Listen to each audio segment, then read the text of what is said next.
of the show, our three questions that with Sugar Fix in Chicago with Dr. Jessica Emery.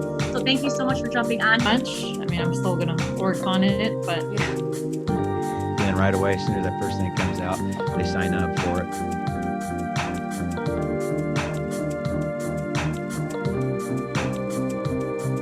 And welcome to Dental Tech Chat. I am here today with Dr. Grace Yum of Yummy Dental and Orthodontics. I do love your practice name so much, and you are the founder behind Mommy Dentist in Business, which I know is huge, and I adore your podcast. I am a listener myself, and I just really love your Facebook group and stuff, and the following on there is unbelievable. I think you've been doing such a great job, and you are definitely one of your leading practitioners in Chicago. And I just think you're doing a wonderful job with all of that. Thank you. I really appreciate it. Thank you so, so much. I'm so glad to be on your podcast. Excited to be here. Yeah, it's been a really wonderful journey. I've been very blessed. And I have to say, I'm just having a great time. I mean, you guys really have a lot of fun on that podcast. I really love like when you do the lives and you're asking people speed flash round questions. You guys do such a great job on there, and it's just so interesting. And I just got to say, you're definitely well known. I think you just have really great expertise, and you've appeared in some television shows I saw, which was really cool, like Chicago NBC and Today's Show, which I think is just such an awesome to be featured in. So I'm just so happy to have you here as well to share your time with us. Thank you so much. I've enjoyed every aspect of my career, going from practicing every day to being on media to running a Facebook group and being on social media. It's just been very, I guess, intriguing. I'm sure people are like, you're all over the place. What are you doing? But, I've dabbled in so many different things, and there's just a lot of different pieces that come together. And, as time goes on, and I've been in the dental industry for over 20 years, you just find ways to have fun.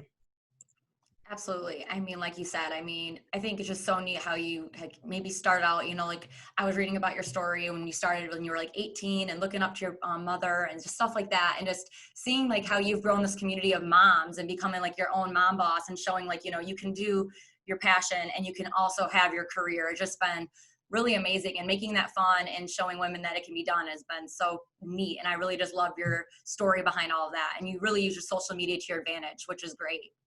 Thank you. It's been fun. I have to say that the, social media aspect was very unplanned for and unexpected. Yeah. So when it all happened, it really happened so fast. I had no idea this was going to happen. And sometimes it's okay to embrace the unknown. And as a dentist, I really carefully planned out what I wanted to do. I wanted to have dental practices. I wanted to be my own boss and eventually have my own family and kids. And sometimes things don't always go according to plan, and you have to learn how to be flexible and pivot and be open and be open-minded. And I think that the journey that I've been on, the successes, the failures, the ups, the downs, all of it together brings me to a place where I can use that as a stepping stone to help mentor other women, other moms, other, students. And that's been a really pleasant experience. And I think that having now a Facebook group of over 7,500 women, amazing. It's been eye-opening. We're 3 years old, and I didn't seek this out. I didn't set out any goals to have X number of people or to have a podcast or to have a group. But being where we are now, it's just exciting. And I'm so, so fortunate to have this platform to share all of our stories. Yeah, I think your authenticity is really the most amazing thing. I think most dentists, when they get into, like social media as yourself, and you said like it just happened, I think just you being your authentic self is really what I think helped unfold your story, and it's helped so many other people and they can relate. And all in all, I mean, that's, I think, just what's so wonderful about social media and these connections. And that's what we're also doing here with Sodium Dental. Like, we want to learn what you guys are having and using in your practices, because that helps us better help solve your guys' problems with technology and learn what you guys are like loving and what needs to probably be improved on. So I just think that's wonderful. Thank you. So I wanted to ask you just a quick question before we jump into the technology. What attracted you into dentistry? Like, overall, like, what's kind of like your story and kind of getting started with all of this? You know, as let's see, where does it all come from? I think that growing up, I've always been very nurturing. I've always wanted to work with kids. And, you know, I think kind of in college, things started to unfold, and I really took to science. I was really good at science and math, and kind of like wanted to venture out and see what it would be like to be in the healthcare field, and volunteered a lot, went to the hospital. I was like, do I want to be a doctor? Do I want to be a nurse? Do I want to be, what is it that I want to do? I ruled out vet very early on because I couldn't deal with dying pets. And so I was just like, okay, what else is there? And long story short, I ended up being a dental assistant as a Saturday part-time job, and had like no idea what dentistry was, right? And I mean, except for going to the dentist, but I just didn't really know the ins and outs. And I really enjoyed it. I was in a pediatric orthodontic practice. It was so fun. I had so much fun, and I just grew from there. And I was a communications major in college, thinking that maybe I would do, I really love that. I really love communication and had so much fun with it. But my part-time job kind of led me to investigate more of the sciences, and that's what I did. And being a dental assistant at an early age, especially when you're a freshman or sophomore in college, you know, they start you with all the easy stuff, right? They start you with like filing the charts, making phone calls, calling insurance, cleaning, you know,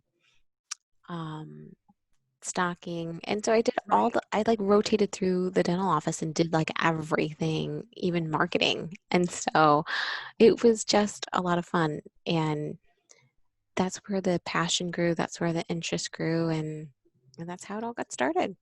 Definitely. I can hear your story where you're saying the nurturing, caring aspects. And I definitely see that throughout your whole ambiance of just like, even in like all of your pictures and stuff. I really just love how you're so caring to the children. And I really love that you also incorporate parents at your practice. I think it's really nice that you can have the families go to your dentistry office as well. So you can just have like one stop instead of having to split up, which is really nice.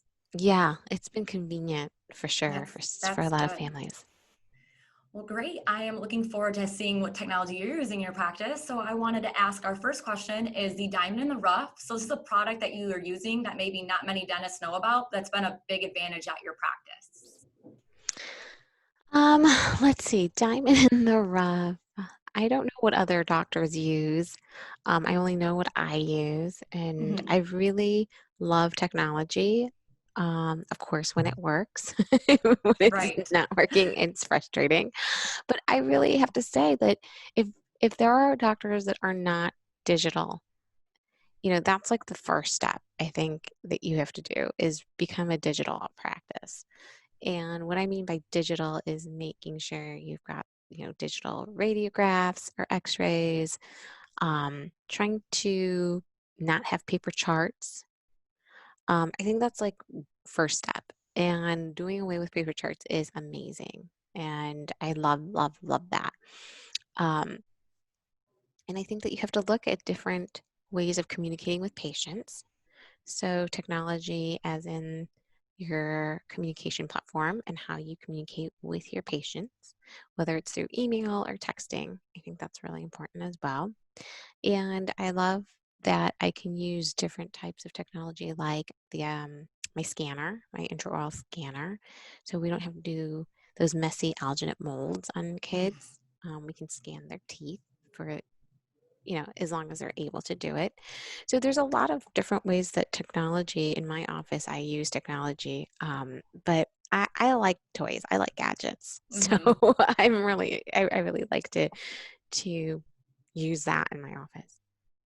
Yeah, I think touching on, like you said, going paperless has been a big thing with going digital. Like you said, with then you need to make sure you have your radiographs, which I think is important as well as you're explaining. Do you mind telling me if you have offhand the scanner you're using on the kids, just maybe for like other dentists so they can hear what you've been using? So we're using the iTero, Okay. and iTero. that there was a learning curve. I mean, it was funny because my dental assistants, they would just stare at the machine for like a couple of weeks. I'm like, you guys, we have to use it. But once they got the hang of it, it was good. And of course, we had to communicate with our lab, like, Hmm. hey, we're going to be scanning. Are you able to accept scans? And so once we made sure that the labs were able to accept scans, it just became easier. And what's awesome is that your patients notice these things. Right. Your patients are like, oh my God, you have this. My friend was saying that they live, in California, and their doctor scans their teeth and they don't have to do those molds anymore. Mm. And your patients recognize that you're up to date, that you have the newest technology.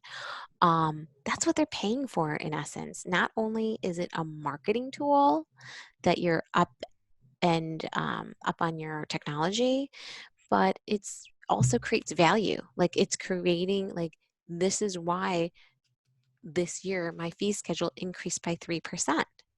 There you go. You're paying for this technology to be used. You are offering these services to your patients, and that's part of what they're paying for. Part of what they're paying for is obviously your expertise, your time, and obviously your overhead. But another component is they're paying for the services that are, state of the art. Yes, I mean, I agree with you. The cutting edge, and you're giving them the most, I mean, you're pretty much with the technology too, it's like saving time and money for them because for you guys in the long run, I think, you know, up the overhead can seem a lot, but in the long term and how many patients appreciate it and your team appreciates it, like you were explaining, I think all in all, this technology really helps us grow the practice and it really makes your patients happy and you're educating them and the treatment and diagnosis, I feel like just get more clear and more accurate while using the proper tools. Correct.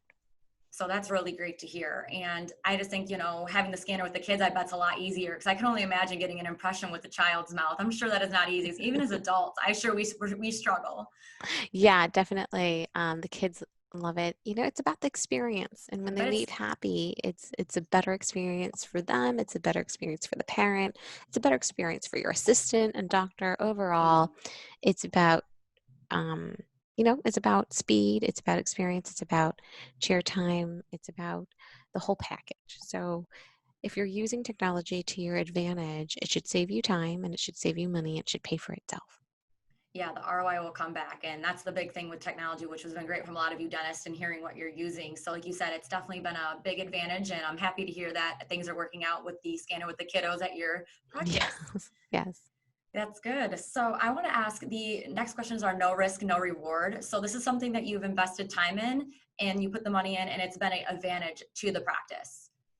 Um, I would say that I have invested in um, software that, well, not I didn't purchase the software, but I have aligned myself with a company that allowed me to become even more paperless. Oh, And wonderful. so I use YAPI in one of my offices. So I have two offices, and YAPI helps me in one. So I wanted to try it out in one office first, and it's a satellite office, so it's a little bit smaller, um, where patients don't have to fill out a piece of paper. They can check in through an iPad, Oh, that's very nice. and then that information just goes streamlined straight into to the computer. So I use Dentrix at my office, so they are able to, use um, an iPad. So the tablet, they just punch in whatever they need to, and then it goes straight into streams right into the Dentrix software. So that's Oh, even better because there's no paper and there's no right. scanning and there's no shredding. Um, so that has been a really, really, really, really good process. And my staff love it. I mean, like, very streamlined. I think a lot of times, like you're saying, getting paperless and using, you said it was YAPI, correct? Hmm. Hmm. Yeah, I've been hearing some good things about them, and that's pretty neat to hear. Like how you said you can just use the tablet, and you probably can send like your reminders and paperwork through them. Is that correct? Hmm. Hmm. Oh, good. Yeah, so I think a lot of dentists, I think that's a big thing. Like you're saying, if they're wanting to switch over, I feel like that's been a pretty good company to maybe look into. So Yeah. Yeah. awesome. So that brings me to the flop, which is the opposite end of this. And this could just be on anything that could have been like maybe a waste of time and money that you thought you were going to use in the practice, but unfortunately just maybe didn't really end up using it as much as you thought you would. Yeah, sure. I don't really have much regrets, Well, but that's the awesome. one, I guess, piece of equipment that I don't really use, and none of the doctors or my associates or staff really use to the full potential, is my CariVu. Okay. I don't know if you've heard of a CariVu. I would love to hear it. And I know our dentist would probably like to know the type of product.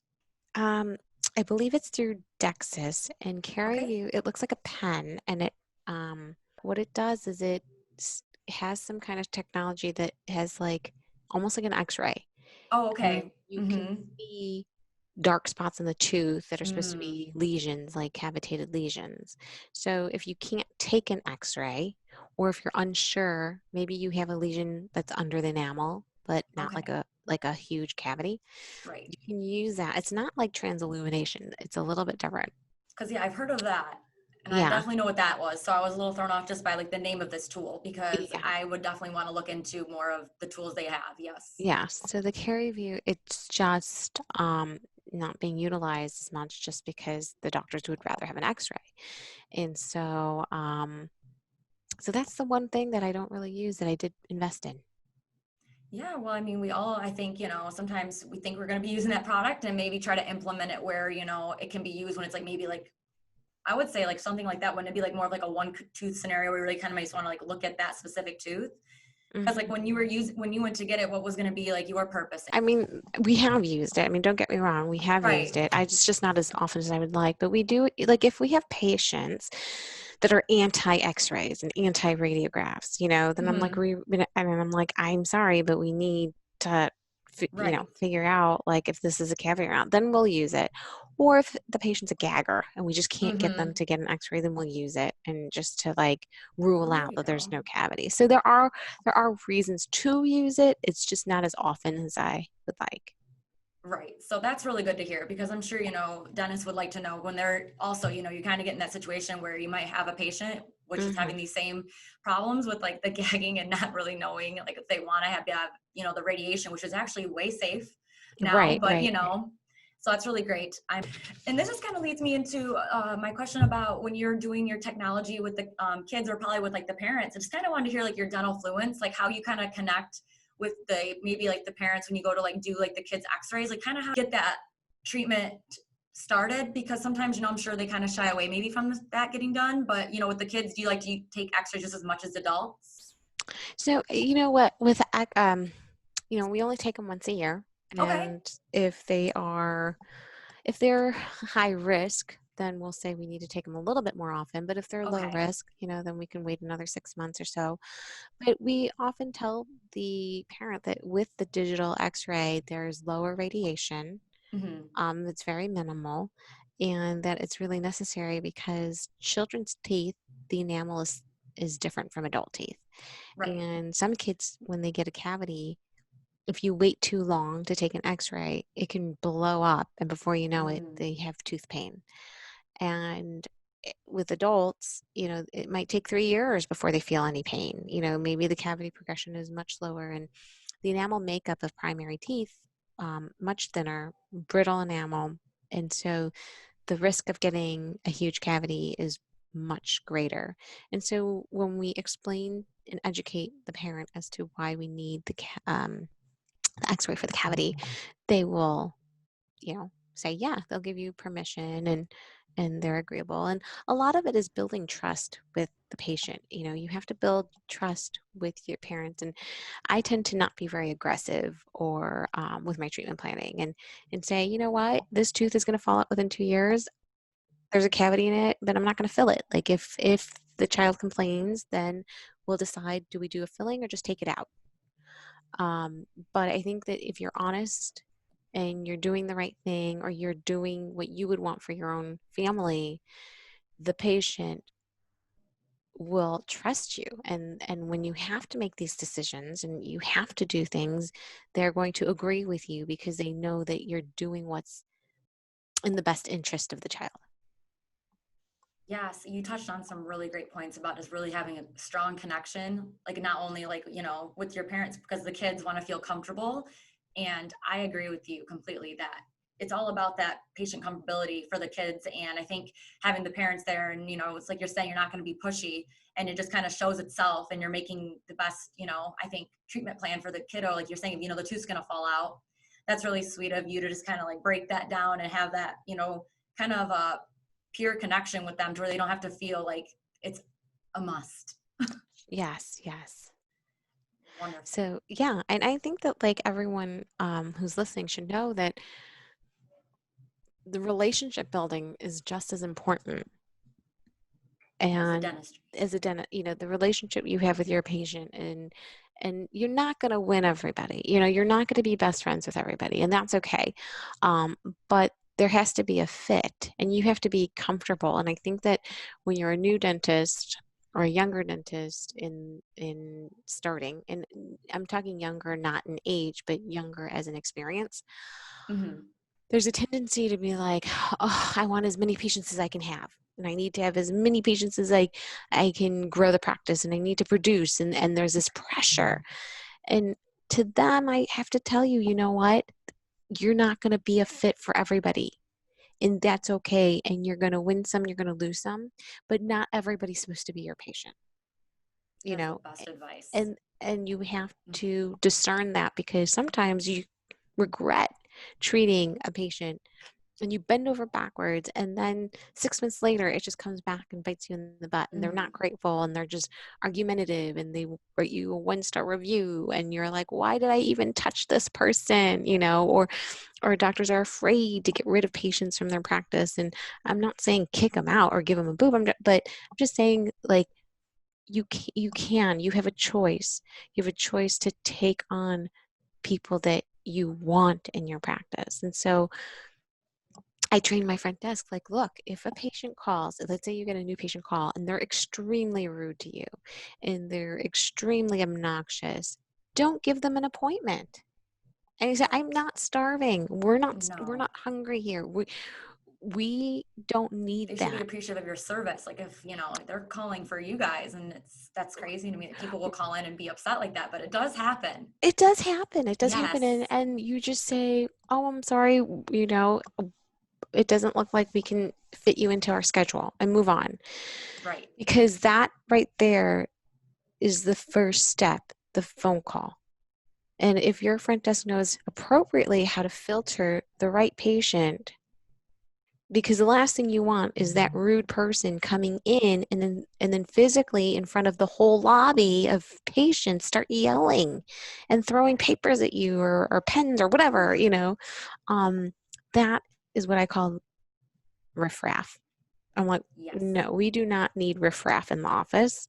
We don't need to serve these type of people that are just obnoxious, that are going to be obnoxious going to Starbucks. They're going to be obnoxious going to the dry cleaners. They're going to be obnoxious going to the grocery store. They're going to be obnoxious at their waiter. They're going to be obnoxious. So I'm like, that's that personality type. We don't want that. No, I don't think any office would. And I think that's very great advice. Like you're saying, like, know like who you'd want in your chair and not have them cause a scene in the practice. Right. Like that's not a good feeling, and you need a healthy environment. It's never a good feeling when you have a patient that makes it feel uncomfortable and toxic, and they're upsetting everyone else that's there. And it's like, no, we don't have to have that person show up. No, if we can try to stop it early on. Right. So yes. And I just love too that you're, saying for like younger dentists, and like, as you said, you're like, when you're starting out, like you have this pressure. And I think a lot of people in in dentistry have that feeling where you want to book, as many patients as you can, but also knowing like what you can handle. And like, that has been such great advice, because, I think there's a lot of dentists out there that might struggle, especially when we're like starting out. Yeah. It's just wonderful because, hey, Mommy Dentist podcast, you guys, I know you have some great tips over there as well on topics like this. So Just wanted to put that Definitely. out there.